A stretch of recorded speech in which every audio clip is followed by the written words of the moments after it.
It's just another ordinary day for Masao Yoshida. He's a 56-year-old engineer running a nuclear power plant. Like every day, he's assigning tasks, reviewing reports, and making sure everything is running smoothly. Little does he know that at this very moment, about 180 kilometers away, events are set in motion that will lead to one of the greatest disasters in the history of Japan. Just offshore, the Earth starts trembling. A magnitude 9 undersea megathrust earthquake shakes the region. The Japanese are used to earthquakes, but this one is different. It's the most powerful one the country has ever seen. And it will trigger a chain of events that will change the world forever. Japan has been hit by its biggest earthquake since records began. An explosion was heard and smoke seen. The images of destruction and flooding coming out of Japan are simply heartbreaking. Well, this is definitely not good news. This one is a bigger scale than anything this country has ever faced. There are new fears today that the reactor core being breached. There are now serious concerns about radioactive material leaks.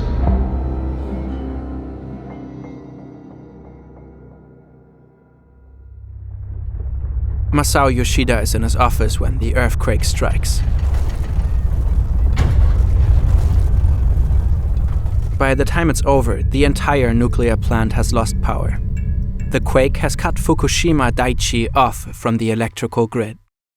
Although they generate their own electricity, nuclear plants still rely on external power to operate. Fukushima Daiichi has 6 reactor units. Each reactor houses radioactive fuel rods. Nuclear fission generates intense heat that turns water into steam. That steam then drives massive turbines to produce electricity. The fuel rods continue to generate heat even when the reactors are shut down. That's why they need to be cooled at all times. The plant has emergency diesel generators, or EDGs, to keep the water pumps running in case of a power outage. Reactor 1 is an older model that instead uses an isolation condenser to cool the rods. Units 1 to 3 automatically shut down after the earthquake. Units 4 to 6 have already been offline for maintenance. With grid power gone, the backup generators kick in to keep the cooling systems operational. Masao Yoshida immediately evacuates his staff. The plant has a designated emergency response center with seismic filters to withstand earthquakes. Yoshida and parts of his staff shelter there. Disaster drills are routine, but when a real emergency unfolds, chaos takes over. Now, they need to stay calm and hope the cooling systems hold. Because if they don't, the worst-case scenario looms: a full-scale nuclear meltdown. The fuel rods could melt into an extremely hot and radioactive mass. That mass could reach temperatures of up to 2000 degrees Celsius and melt through the reactor pressure vessel. It could leak into the environment and contaminate vast areas, rendering them completely uninhabitable for decades. The heat also builds up immense pressure inside the reactor. If it gets too high, the reactor could explode. At the ERC, Yoshida checks in with other operators across the plant. He's trying to assess the status of the reactors. Everything appears to be stable so far. The backup generators are running. The cooling systems seem to work. For a brief moment, everyone eases up a bit. But the earthquake was just the beginning. Events like Fukushima remind us why the world needs experts who can design safer systems and respond to crises. You will work around 80,000 hours in your life. That's plenty of time to contribute to something meaningful, like preventing AI-related catastrophe or reducing pandemic risks. But where would you even start? 80,000 Hours is also the name of today's sponsor, a non-profit that's not selling you anything. Their only goal is to help you use your career to have the biggest positive impact possible. For over a decade, 80,000 Hours has researched the most effective ways to tackle global challenges, like AI risks and the spread of nuclear weapons. And everything they offer is completely free. A website packed with research, a job board with hundreds of high-impact opportunities, and a podcast featuring expert insights on a variety of important topics. Go to 80,000hours.org/Fern to get their free in-depth career guide and make your 80,000 hours count.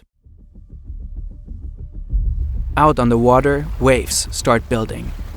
They're small at first, but grow larger and more powerful as they approach the coast. Fukushima Daiichi sits right on the shoreline. It's designed to withstand waves up to 6 meters high. But against this monster tsunami, the walls don't stand a chance.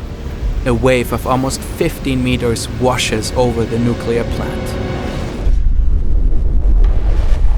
Roads and pathways disappear underwater. Vehicles are swept away like paper boats. People run for their lives, seeking shelter on higher floors. About 8 minutes later, a second wave strikes, almost as high as the first. Containment buildings, turbines, offices, the flood just swallows the entire site. Yoshida monitors the situation from the ERC. A report comes in from the control room in Reactor 1. The tsunami has flooded the diesel generators. The lights are out and the instrument panels have gone dark. The isolated condenser at Reactor 1 has lost signal from the control room and gone into automatic shutdown. Without electricity, the engineers have no idea what's happening inside the reactors. They don't know if a meltdown can still be prevented, or if it's already well underway. Yoshida knows that this situation extends far beyond the power plant itself. He reports to the local and national governments. Throughout the afternoon, a team of engineers tries to restart the isolated condenser to cool Reactor 1. But they fail. While Yoshida and his team are fighting to cool the reactors, the outside world takes stock of the havoc the tsunami wreaked. The waves have inundated large parts of the eastern coastline. Miyagi Prefecture is among the most affected. These are the areas hit by the tsunami. Tens of thousands of people have lost their lives. 100,000 people are forced to evacuate, and about 1 million homes are destroyed. The entire region is wrecked. But right now, the world's eyes are fixed on the looming nuclear disaster at Fukushima Daiichi. The workers at the plant are forced to get creative. They hook up car batteries to the instrument panels to restore the lights. Now they can finally read the parameters again and monitor the situation. Pressure inside the reactor is rising fast. Without cooling, the intense heat will boil the remaining water into steam and force the pressure even higher. There's only one option left to prevent an explosion: venting. That's a last resort procedure where special valves are opened to release steam and reduce pressure inside the reactor. Venting might prevent an explosion, but it has a price. Radioactive material could be released into the atmosphere, causing extreme levels of contamination. Which is why Masao Yoshida considers it the very last resort. Amidst the chaos, he's in close contact with the Tokyo headquarters of TEPCO, the power company that owns and operates the plant. But communication is difficult. People at HQ don't seem to grasp the gravity of the situation. Yoshida and his team feel abandoned. The water level in Reactor 1 is checked every 15 minutes and manually recorded next to the gauge. It appears to be rising. Maybe the water is not evaporating after all. The staff is relieved.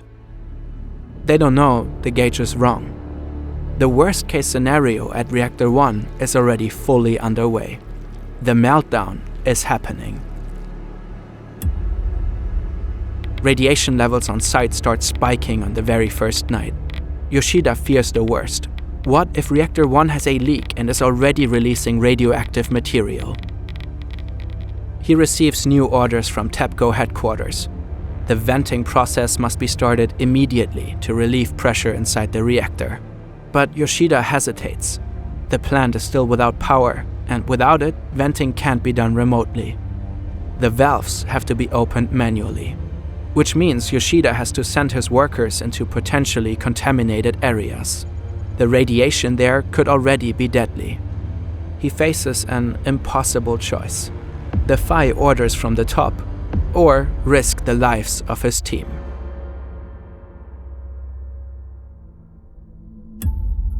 The next morning, the government designates an evacuation zone. Residents within a 10-kilometer radius from the plant have to leave their homes. A few hours later, a helicopter touches down on site. It's Japan's Prime Minister, Naoto Kan. He says he wants to assess the situation firsthand. But it soon becomes clear why he's really here: to pressure Yoshida into starting the venting process. Minutes later, the Prime Minister and his helicopter take off again. Yoshida and his team prepare for their most dangerous operation yet. A group of young workers volunteers to open the valves manually. Yoshida calls them his suicide squad. The men are fully suited up, pushing forward through the dark corridors. It's incredibly hot, almost 100 degrees Celsius. And all around them, invisible radiation looms. They finally make their way to the valves. Radioactive particles escape into the air, but at least the team is able to somewhat ease the pressure inside the reactor. Or so it seems.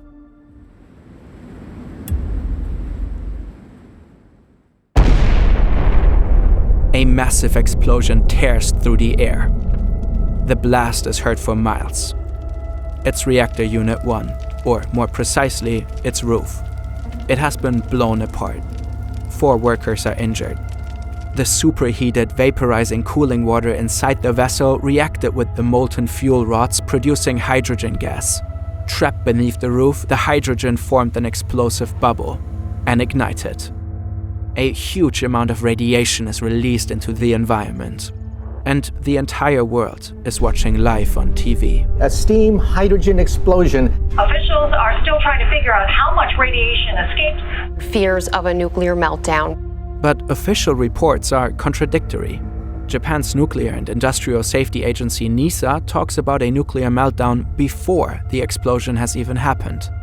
TEPCO and the Japanese government deny it. The evacuation zone is expanded to 20 kilometers. More people are forced to leave their homes. For now, the wind is pushing the radioactive cloud out onto the Pacific. But if it turns, it could blow straight towards Tokyo. At the plant, another issue comes up. The staff is running out of fresh water coolant. But the reactors must stay cool at all costs to prevent another explosion like the one in Unit 1. 冷却水がなくなりました。海水注入を開始します。Yoshida makes a critical decision to use seawater for cooling. Fire trucks start pumping seawater into the reactor cores. Everything seems to be going according to plan. But then Yoshida gets another call from TEPCO. おい、海水注入って一体どういうことだ？はい、進めてます。本当か？はい、もう開始してます。なんだって？もう始めてるのか？何か問題ありますか？そんなことはするな。どういうことですか？とにかくやめろ。なぜですか？もう動いているので止められません。黙れ。こっちはみんなそれで怒ってんだ。TEPCO orders Yoshida to stop the seawater injection immediately. The salt water will do irreversible damage to the reactors. TEPCO wants to avoid that, hoping that one day the reactors can be put back into operation. Yoshida faces yet another impossible choice, and this time he defies the order. The team continues the seawater injection. It will later become clear that Yoshida's bold decision prevented an even greater catastrophe. Slowly but steadily, the reactor temperatures begin to drop. 2 days later, Reactor 3 is rocked by a hydrogen explosion similar to that in Unit 1. 災害！災害！ Just moments before the blast, Yoshida had sent some of his men to check on Reactor 3. Now he's riddled with guilt. Did he just send them straight to death? Yoshida has the sinking feeling he may never make it out of there alive. He bows before his team to apologize for his bad judgment. But with the very next breath, he asks them for their help again, fully aware of the incredible risk they are taking. He is moved by how many of them agree to keep going. The cooling efforts continue. Helicopters and concrete pumps are used to spray the salt water into the reactors. But the rising radiation levels make it increasingly difficult to get close. The Geiger counters are now measuring radiation levels of 400 millisieverts per hour. That's a lethal dose for human cells and comes with a dramatic increase in cancer risk. And the day after, the bad news just keep coming. There's another explosion in Reactor 2 in the morning. And another one in Reactor 4 in the afternoon. The wind has shifted too. For a while, there's a radioactive cloud heading straight for Tokyo. This is it, Yoshida thinks. The downfall of Eastern Japan. But giving up is not an option. Yoshida evacuates everyone who is not essential to cooling the reactors. A bus takes the employees to Fukushima Daini, another nuclear plant 17 kilometers to the south. Out of 750 staff members, only a core group of about 50 people remains. Japan's fate now rests in their hands. The group will later become known as the Fukushima 50. They risked their lives to prevent an even greater disaster. That same day, the government steps in front of the camera. It's the first time they acknowledge the health risks posed by rising radiation levels around the plant. Another day dawns, and the situation is still far from under control. The fuel rods in Reactor 1 are now half exposed. Electricity is back, and the seawater injection continues. The fuel rods in Unit 2 are also partially exposed. Radiation levels remain dangerously high. All across the site, smoke rises and fires burn. It's a truly apocalyptic sight. The Fukushima 50 are working day and night, pushing through under brutal conditions. They are in a relentless battle to keep the reactors from overheating. Yoshida and his team are determined to hold the line until the bitter end.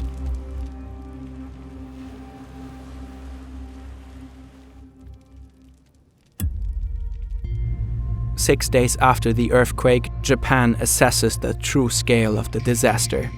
The quake and resulting tsunami have devastated whole regions. Entire cities and landscapes are underwater. The plant has finally been reconnected through the power grid. The reactors can be cooled without interruption. But vast areas around Fukushima are so contaminated they remain uninhabitable for decades. The disaster has led to the release of massive amounts of radioactive material. One of the biggest concerns is the isotope cesium-137. It has a half-life of about 30 years, meaning even after 3 decades, half of the original amount will still remain. The radiation levels are so extreme that Fukushima is now considered the second worst nuclear disaster in history after Chernobyl. Cleaning up the area is a major challenge. Workers remove layers of contaminated soil from playgrounds, parks, and farmland. Houses and streets are hosed down to wash away toxicity. Millions of plastic bags are filled with radioactive waste. The images of Fukushima shake Japan and the rest of the world. And they stir anti-nuclear sentiment. In Tokyo, thousands rally when they learn about the country's plan to reopen the reactors idled in the disaster. In Germany, where anti-nuclear sentiment has been growing for years, Fukushima becomes the final tipping point. Just days after the Fukushima meltdown, Berlin announces a moratorium on nuclear energy. Germany will phase out nuclear power for good. 14 years have passed since the Fukushima nuclear accident, and the situation is still not fully under control. The fuel rods inside the reactor have yet to be removed. Cooling water continues to leak. And since nobody knows what to do with all that contaminated coolant, TEPCO is gradually releasing it back into the ocean. the plant's operating company has faced harsh criticism during and after the disaster. They are accused of deliberately withholding important information and repeatedly downplaying the true scale of the catastrophe. Then Prime Minister Naoto Kan accused TEPCO of putting corporate interests above national security. The company did not officially confirm the nuclear meltdown inside the reactors until 2 months after it actually happened. And it took several years to uncover the full extent of human error. In 2015, a study found that the nuclear accident could have been prevented. Other investigations came to a similar conclusion. The staff at the nuclear plant had never been properly trained for emergencies. Reports say TEPCO had been covering up safety risks for years before the accident, falsifying inspection and maintenance reports. Apparently, TEPCO knew since the 90s that the plant could someday be struck by waves of up to 10 meters, but failed to take protective measures. In 2022, 4 high-ranking TEPCO managers were fined billions. But Japan as a whole has paid a much bigger price.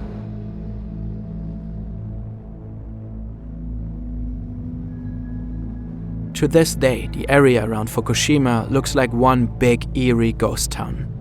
Only a few people have returned home. The government has officially declared it safe, but many lost their trust or already built a new life elsewhere. Radiation levels remain extremely high in some areas, especially in the forests. And yet, the disaster could have been even worse without people like Masao Yoshida. He died of esophageal cancer 2 years after the meltdown. According to Japanese news reports, his illness was not related to radiation exposure. It was just bad luck.